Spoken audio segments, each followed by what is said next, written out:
제레미야가 2장 5절에서 10절까지 말씀 묵상하겠습니다. 2장 5절에서 10절까지 말씀 읽겠습니다. 주께서 원수같이 되어 이스라엘을 삼키셨음이요 그 모든 궁궐들을 삼키셨고 견고한 성들을 무너뜨리사 딸 유다의 근심과 애통을 더하셨도다. 주께서 그의 조막을 동산처럼 헐어버리시며 그의 절기를 폐하셨도다. 여호와께서 시온에서 절기와 안식일을 잊어버리게 하시며 그가 진노하사 왕과 제사장을 멸시하셨도다. 여호와께서 또 자기 제단을 버리시며 자기 성소를 미워하시며 궁전의 성벽들을 원수의 손에 넘기셨음에 그들이 여호와의 전에서 떠들기를 절기의 날과 같이 하였도다. 여호와께서 딸 시온의 성벽을 헐기로 결심하시고 줄을 띠고 무너뜨리는 일에 손을 거두지 아니하사 성벽과 성곽으로 통곡하게 하셨음에 그들이 함께 쇠하였도다. 성문이 땅에 묻히며 빗장이 부서지고 파괴되고 왕과 지도자들이 율법 없는 이방인들 가운데 있으며 그 성의 선지자들은 여호와의 묵시를 받지 못하는도다. 딸 시온의 장로들이 땅에 앉아 잠잠하고 티끌을 머리에 덮어쓰고 굵은 배를 허리에 둘렀으며 예루살렘 처녀들은 머리를 땅에 숙였도다. 아멘. 자신의 성소를 미워하시고 버리신 하나님, 패역하고 완악하여 하나님께 돌아오지 않는 언약의 백성들에게 하나님께서 하신 일에 대해서 선지자는 묵상하고 탄식하며 기도하고 있죠. 하나님과 말씀을 버리고 돌이키지 않는 구원의 은혜를 받은 언약의 백성들, 그들을 하나님이 버리셨다 그랬어요. 모든 거처는 진노의 불로 삼켜버리고 더 이상 긍휼히 여기지 아니하신다. 또 하나님의 공의 심판이 시작되면 이처럼 긍휼이 없습니다. 이것 때문에 안타까워하며 탄식하고 있죠. 하나님께서 다스리신 하나님의 나라 이스라엘이 이방인은 바벨론에 의해 짓밟혀 폐허가 되게 하심으로써 모든 사람들에게 치욕거리가 되게 하셨다는 거죠. 또 이스라엘의 모든 뿔을 자르셨다. 뿔은 구원의 은혜죠. 구원의 능력. 오른손을 거두어버리셨다. 탄식하고 있습니다. 이어서 5절에 주께서 계속 주님께서 하셨다고 강조하고 있죠. 원수같이 되어 이스라엘을 삼키셨다. 이렇게 탄식하고 있네요. 하나님께서 이스라엘의 원수같이 되어 이스라엘을 삼켰다 그랬으니까 이스라엘의 대적이 되셨다는 거예요. 이것은 이미 예레미야 선지자를 통해서 계속해서 강조하셨던 말씀이죠. 예레미야 34장 17절에 그러므로 여호와께서 이와 같이 말씀하시니라 너희가 나에게 순종하지 아니하고 각기 형제와 이웃에게 자유를 선포한 것을 실행하지 아니하였은즉 내가 너희를 대적하여 칼과 전염병 기근에게 자유를 주리라. 여호와의 말씀이니라. 내가 너희를 세계 여러 나라 가운데 흩어지게 할 것이다. 선포하셨죠. 칼과 전염병, 기근,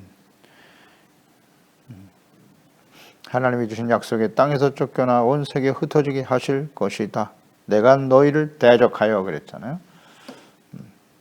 그들이 하나님의 말씀에 순종하지 않았기 때문에 이와 같은 일이 벌어질 거라고. 예레미야 50장 31절에도 주 만군의 여호와의 말씀이니라. 교만한 자여 보라. 교만한 자 내가 너를 대적하나니 너의 날과 내가 너를 벌할 때가 이르렀음이니라. 이런 말씀들. 그러니까 하나님이 교만한 자, 즉 말씀을 순종하지 않는 것 자체가 교만이고 그게 악이고 주님의 말씀을 불순종하고 거역하는 것이 곧 우상 숭배와 같죠. 교만한 자죠. 그럴 때 하나님은 대적하신다. 언제나 그래요. 하나님은 교만한 자는 대적하시고 겸손한 자에게 은혜를 주시는 분이시다. 대적이 되어버렸다. 교만. 그러니 우리가 마지막까지 겸손을 지켜가는 것이 얼마나 소중한가요? 심령이 가난한 자가 복이 있습니다. 심령이 가난해져야 돼요. 겸손해져야 합니다. 하나님 앞에 서야죠. 하나님과 말씀 앞에서 자신의 모습을 발견하고 정직하고 진실되게 통리하고 자복하는 것이 겸손이다. 대적이 되신다. 패역한 하나님의 백성들에게 대적이 되시니까 하나님의 공의의 심판 앞에 설 수밖에 없는 겁니다. 이미 말씀하셨고 지금 그 말씀이 그대로 성취되어 그것 때문에 탄식하고 있는 선지자. 그대로 실행됐습니다. 6절로 7절에 초막을 동상과 같이 멸하실 것이다.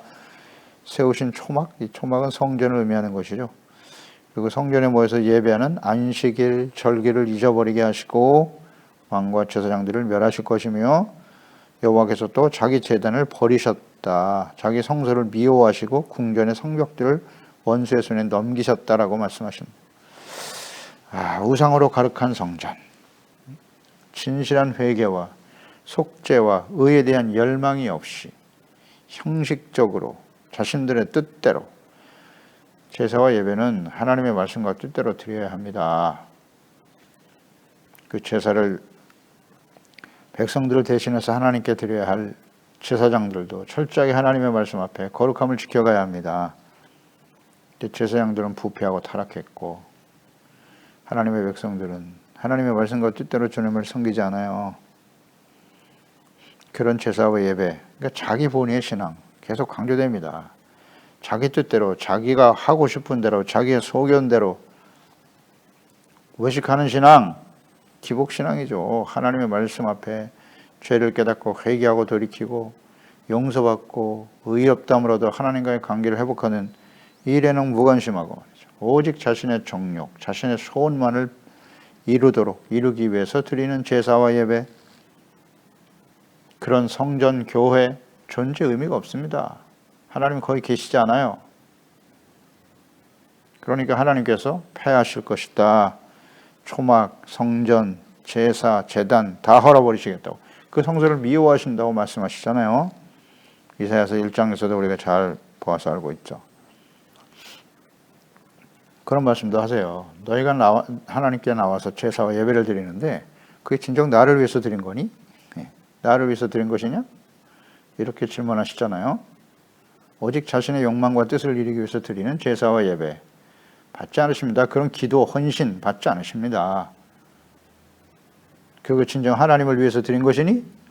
하나님을 위해서 드리는 제사와 예배란 무엇일까요? 그것이 바로 영과 진리로 드리는 예배죠. 하나님의 말씀에 순종하기 위해서, 또 하나님 말씀 앞에 드러나 자신의 죄를 깨닫고 회개하고 돌이켜 육체의 욕망, 정욕을 따르는 인생이 아니라 영이신 하나님 앞에 성령님의 인도하심을 따라 주님을 사랑하고 마음과 뜻과 성품을 다해서 하나님을 사랑하는 거죠. 하나님을 사랑하는 것이란 그 계명을 가지고 지켜 행하는 것이다. 순종. 이런 제사와 예배를 드려야 되는데 그렇지 못하니까 그런 성전은 하나님이 미워하신다는 표현을 쓰시잖아요. 미워하신다. 그런 제사와 예배 받으실 수 없기 때문에 하나님이 멸하실 것이다. 버리신다라고 말씀하셨죠. 이러한 일에 결정적인 원인 제공을 한 사람들이 바로 왕과 제사장들이죠. 부패하고 타락한 제사장들. 하나님이 그들을 멸시하실 것이다 라고 말씀하시네요.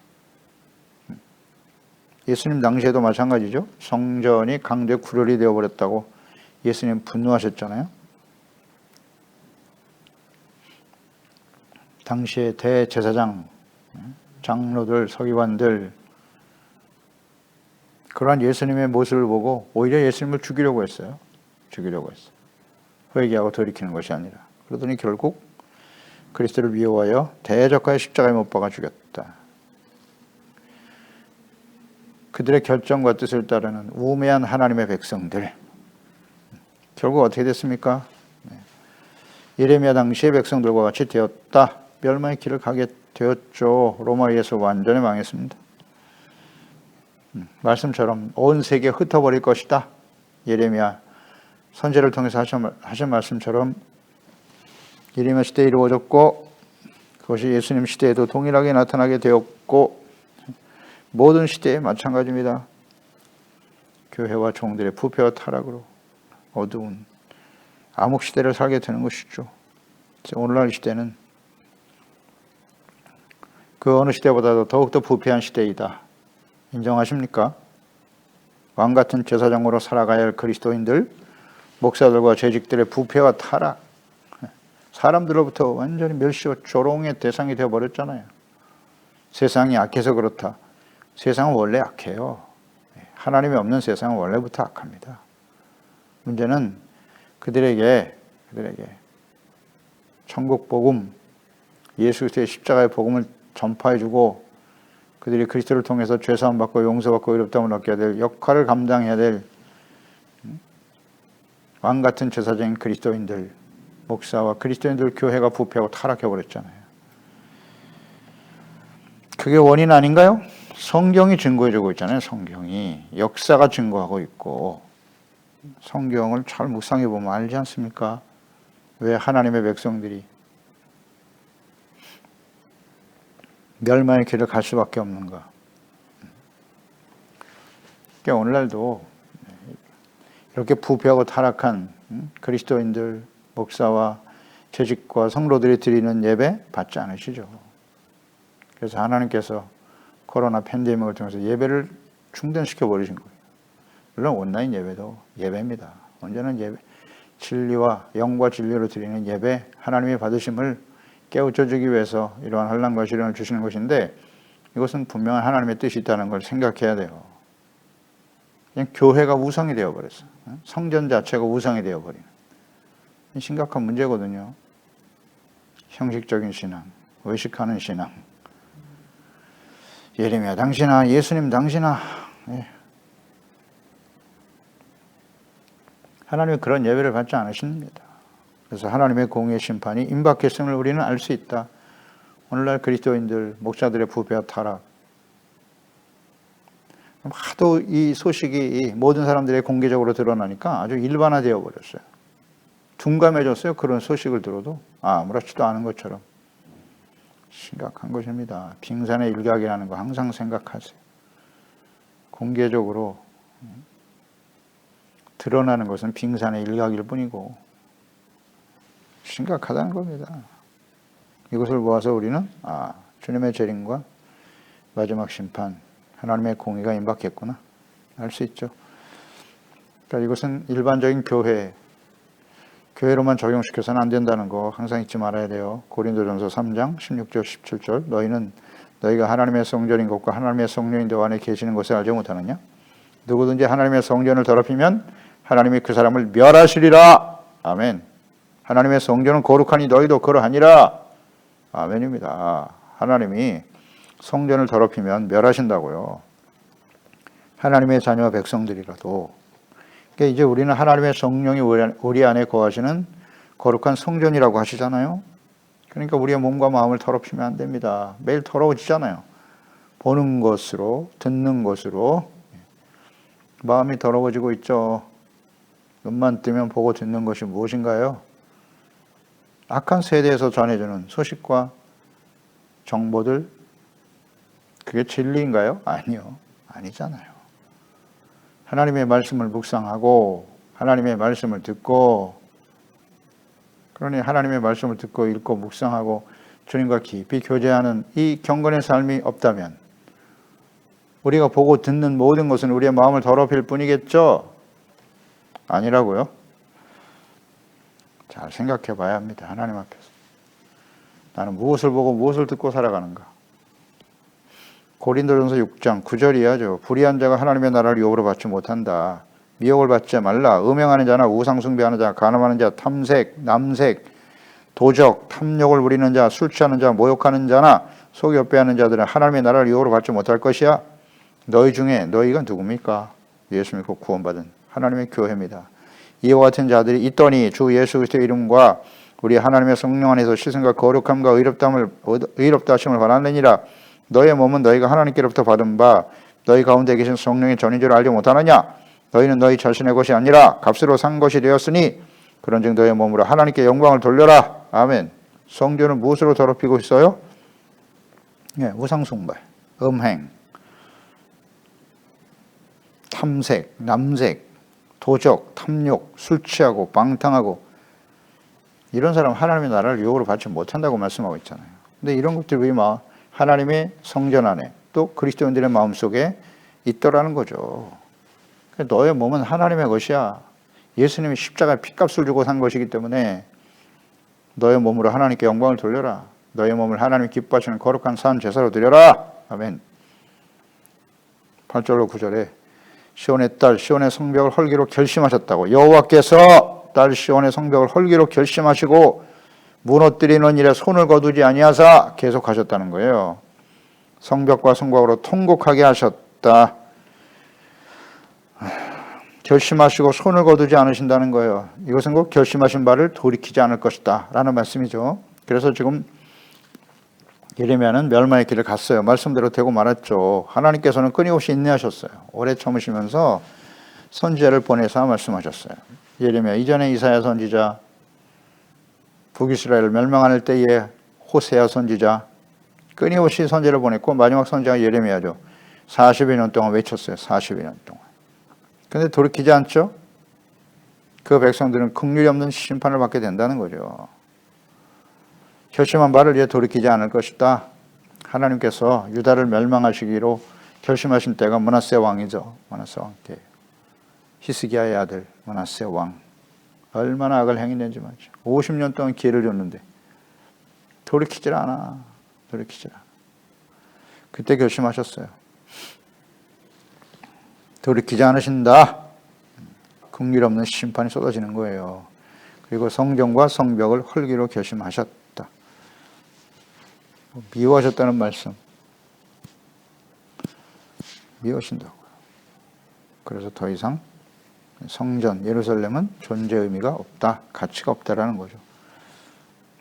잘 생각해야 합니다. 하나님께서는 재앙을 원치 않으세요. 하나님께로 돌아와 용서받기를 간절히 원하세요. 예레미야 26장 3절에 그들이 듣고 혹시 각각 그 악한 길에서 돌아오리라. 그리하면 내가 그들의 악행으로 말미암아 그들에게 재앙을 내리려 하던 뜻을 돌이키리라. 그렇습니다. 하나님은 이렇게 뜻을 돌이키길 원하세요. 재앙이 뜻이 아니기 때문에 13절에 26장 13절이죠. 그런즉 너희는 너희 길과 행위를 고치고 너희 하나님 여호와의 목소리를 청종하라. 그리하면 여호와께서 너희에게 선언하신 재앙에 대하여 뜻을 돌이키시리라. 아멘. 이분이 하나님이세요. 하나님께 돌아오래요. 회개하고 돌아오면 목소리를 청종하라. 그리하면, 그리하지 아니하면 조건절이에요. 언제나. 예레미야 15장 6절에 이런 말씀도 하시죠. 여호와께서 이르시되 내가 나를 버려 이스라엘 백성들이 나를 버렸고 내게서 물러갔으므로 너에게서 내 손을 펴서 너를 멸하였노니 이는 내가 뜻을 돌이키기에 지쳤음이로다. 이런 표현도 하시잖아요. 뜻을 돌이키기 지쳤다고. 이제 얼마나 많은 시간 기다리시면서 인내하시고 또 용서해 주시고 그런데 이제 지쳤다. 뜻을 돌이키기. 그래서 하나님의 심판이 공의가 시작되면요, 긍휼이 없고 그 손을 절대 거두지 않으신다는 거죠. 그리고 예루살렘 성벽이 무너지고 백성들은 성벽과 성곽으로 인해서 통곡하게 되었다. 통곡하게 될 것이다. 말씀대로 성취되었죠. 그 이후에 하나님의 아들 그리스도를 직접 보내셨지만 또다시 돌이키지 않죠. 그래서 하나님의 구원의 손길과 뜻을 저버린 예루살렘 백성들 어떻게 되었나요? 돌 위에 돌 하나 남지 않고 다 무너질 것이다. 말씀하시면서 눈물을 흘리신 예수님. 누가복음 19장 41절이야. 가까이 오사 성을 보시고 우시며 이르시되 너도 오늘 평화에 관한 일을 알았더라면 좋을 뻔하였거니와 지금 내 눈에 숨겨졌도다. 날이 이를지라 내 원수들이 토둔을 쌓고 너를 둘러서 아면으로 가두고 또 너와 및 그 가운데 있는 내 자식들을 땅에 메어치며 돌 하나도 돌 위에 남기지 아니하리니 이는 내가 보살핌을 받는 날을 알지 못함을 인함이니라. 예수께서 말씀하신 대로 예루살렘 성전은 파괴되었죠. 헤롯 성전. 지금도 유대인들은 남은 성전의 벽터에서 통곡의 벽이라고 하죠. 그곳에서 지금도 통곡하며 기도하고 있어요. 예루살렘 성전이 세워진 모스크, 우상의 제단을 보면서 말입니다. 그들이 과연 성전이 파괴된 이유를 진실로 알고 있을까요? 그 유대인들이 말입니다. 안타까운 일이죠. 성전이 파괴되는 일들이 모든 시대에 일어났고요. 예수님께서 재림하시고 마지막 심판이 시작될 때도 역시 일어날 것이다. 마태복음 24장 1절로 3절에 예수께서 성전에서 나와 가실 때에 제자들이 성전 건물들을 가리켜 보이려고 나오니 대답하여 이르시되 너희가 이 모든 것을 보지 못하느냐? 내가 진실로 너희에게 이르노니 돌 하나도 돌 위에 남지 아니하고 다 무너질 거야. 예수께서 감난산 위에 앉으셨을 때 제자들이 조용히 와서 이르되 우리에게 이르소서 어느 때 이런 일이 있겠습니까? 주의 임하신과 세상 끝에는 무슨 징조가 있사오리이까? 돌 위에 돌 하나 남지 않고 다 무너진다. 이 성전이, 예루살렘이. 그때가 마지막 때다. 이렇게 말하면서 예수님께 질문을 했죠. 근데 실제로 그 시대에 일어났고, 제자들 시대에 일어났습니다. 그리고 모든 시대에 계속 진행됐죠. 하나님의 성전이 무너지는. 그리고는 이 마지막 때에 교회가 무너지고 성전이 무너지고, 그러니까 영과 진리로 예배드리지 못하는 하나님의 자녀들, 과거에 카톨릭이 그랬던 것처럼 크고 화려한 교회와 교세를 자랑하는 오늘날의 교회와 그리스도인들, 언제는 영과 진리로 예배드리지 못하는 하나님의 자녀들 결국 다 어떻게 된다? 무너질 것이다. 마지막 징조들이 지금 뚜렷이 나타나고 있지 않습니까? 교회가 무너지고 있잖아요. 그렇지 않나요? 이게 보이지 않나요? 왕과 지도자들이 율법 없는 이방인들 가운데 있게 될 것이고, 그 성의 선지자들은 여호와의 묵시를 받지 못하는도다. 왕과 재상과 선지자들의 부패와 타락이죠. 그들이 율법 없는 이방인들 가운데 있다. 두 가지 의미겠죠. 하나는 그들의 역할과 사명을 다하지 못함으로써 이방인들에게 포로로 끌려가게 되었다라는 의미일 것이고, 원인과 결과인데 그 원인은 이런 거겠죠. 그러니까 왕과 지도자들, 제사장과 선지자들이 자신들의 역할과 사명을 다하지 못하고 율법이 없는 이방인들과 같이 되었다는 거예요. 이방인들과 같이 살고 있었다. 그들의 속성과 그들의 생각과 뜻과 문화를 그대로 받아들여서 그들과 함께 동화되어 세속화되었다는 거죠. 율법 없는 이방인 가운데 있다는 것은 그들이 세속화, 거룩하게 구별되어져야 할 종들과 하나님의 자녀 백성들이 세속화되어 버렸다는 거예요. 율법이 없는 이방인들과 같이 되어버렸다고. 그래서 이러한 결과를 맞이하게 되었다는 거예요. 이것은 마태복음 6장 31절 이하로 연결되죠. 그러므로 염려에 이르기를 무엇을 먹을까, 무엇을 마실까, 무엇을 입을까 하지 마라. 이는 다 이방인들이 구하는 것이야. 이방인, 하나님이 없는 이방인들이 너희 하늘아버지께서 이 모든 것이 너에게 있어야 할 줄 아시느니라. 그런즉 너희는, 예수 믿고 구원받은 하나님의 자녀들은 먼저 그의 나라와 그의 의를 구하라. 그리하면 이 모든 것을 너에게 더하시리라. 그렇죠. 하나님께서 기름 부어 세우신 주의 종들, 왕과 제사장, 선지자들이 부패하여 이와 같은 일들이 이방인들과 같이 되었다는 거잖아요. 율법 없는 이방인들과 같이. 오늘날 주의 종들과 왕 같은 제사장으로 살아가야 될 그리스도인들이 무엇을 먹을까 입을까를 염려하며, 즉 삶의 우선순위죠. 삶의 우선순위를 먹고 마시고 입고 즐겨 더 많은 부와 더 많은 명예와 권력을 얻기 위해서 살아간다. 그것이 삶의 우선순위고 삶의 목표입니까? 너희는 먼저 하나님의 나라와 그의 의를 구하라고 말씀하셨는데 그 의미와 뜻이 무엇인지를 깨닫지 못하고 이방인들과 같이 되었다. 세속화되었다는 뜻이잖아요. 그때 하나님의 어떤 일이 벌어진다고요? 하나님의 진노의 심판이 임하게 되는 거예요. 그러니까 가면 갈수록 이건 더 심화되겠죠. 요한계시록의 심판의 말씀들이 반드시 역사 속에 실행될 거예요. 이건 뭐 거스를 수 없는 하나님의 뜻이기 때문에 이제 그런 시대에 어떤 일들이 벌어지겠는가? 예레미야처럼 될 것이고, 예수님 당시에 교회와 하나님의 백성들 같이 될 것이고, 그러니까 하나님의 자녀 백성들을 주목해야 돼요. 이스라엘은 돌아오지 않습니다. 지금 1948년에 예루살렘 회복시켜 주셨는데 그들이 공식적으로 예수 그리스도를 인정하나요? 아직도 인정 안 하죠. 그중에 이제 개별적으로 하나님께서 은혜 가운데 구원하신 사람들이 있는데요. 기다리고 계시는 거죠. 구원받을 하나님의 자녀 백성들을 기다리고 계시는 거고, 교회와 그리스도인, 이방인들 중에 구원받은 교회와 그리스도인들 점점 세속화되어져 가죠. 더 심화될 거예요. 그래서 하나님의 진노가 시작되겠죠. 이스라엘에서부터 시작될 것이고 교회로부터 시작되겠죠. 삶의 우선순위가 대단히 중요해요. 하나님과 재물, 절대 두 주인을 섬길 수 없어요. 사랑과 가치의 문제라고 그랬죠. 어디에 두고 살아가느냐의 문제입니다. 이러한 선지자들은 더 이상 하나님의 묵시를 받지 못한다. 당연하죠. 육체의 욕심을 따라 살아가는 사람들이 어떻게 하나님의 묵시, 예언, 말씀들을 바르게 깨달을 수 있겠습니까? 그러니까 오직 자신의 유익을 위해서 거짓을 말하는 주의 종들, 거짓 선지자들이죠. 그들이 하나님과 예수 그리스도의 이름을 들먹이죠. 성경 말씀을 들먹입니다. 그러나 하나님의 말씀과 뜻을 그들은 잘 이해하지 못해요. 부분적으로 자신이 원하는 대로만 이해하는 거죠. 하나님 말씀과 뜻을 바르게 전할 수 없는 사람들이에요. 이걸 보이는데 이걸 모르겠어요? 열매를 보아하려고 그랬죠. 열매를 보아. 무슨 열매를 맺고 있습니까? 성령의 열매를 맺고 있나요? 사랑, 희락, 화평, 오래 참음, 자비, 양선, 충성, 온유, 절제 열매를 맺고 있나요? 빛의 열매는 착함, 의로움, 진실함에 있느니라. 다른 건 다 육체의 열매입니다. 이거 보면 모르겠습니까? 그냥 남을 비방하고 헐뜯고 말이죠. 싸움을 조장하고 대적하라. 악을 악으로 이기라고 나와 있습니까? 선으로 악을 이기라고 돼 있죠. 성경 말씀을 바르게 이해해야죠. 원수가 없는 건 하나님께 있다. 하나님은 보복하시는 분이고 하나님은 공의의 하나님이세요. 우리가 앞장서서 할 일이 아니라고요. 사람들과 끊임없이 대적하고 싸우고 모든 사람들과 더불어 화평하라. 이 화평과 거룩함이 없이는 아무도 주를 보지 못하리라. 아멘. 다더러 주여 주여 하는 자마다 다 천국 들어갈 것이 아니라고 하셨어요. 마태복음 7장 21절 이하잖아요. 내 아버지의 뜻대로 행하는 자라에 들어가리라.